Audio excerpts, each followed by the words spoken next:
Hello everyone. तर कशा आहात सगळे. आज आमच्याकडे आले होते पाहुणे. पाहुणे आले म्हटलं की नाश्ता तर बनतेच घरी. तर आज मी बनवणार होती पोहे.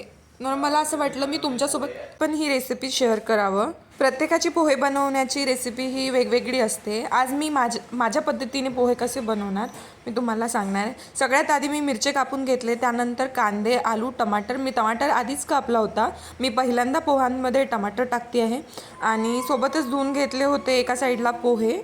पोहे मी नेहमी 2 पाण्याने धुवत असते, कारण ते भिजायला थोडं वेळ लागतो त्याला. त्यामुळे मी 2 पाण्याने धुतले की ते लवकर भिजतात. सगळी तयारी झाल्यानंतर मी ठेवून घेतलं गॅसवरती कढईत तेल.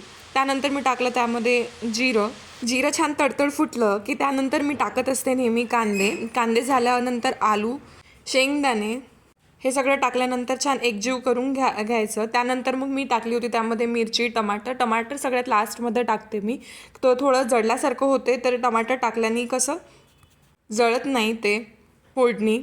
त्यानंतर मी टाकून घेतलं मीठ, हळद आणि धनिया पावडर. लास्टमध्ये टाकायचे असते पोहे.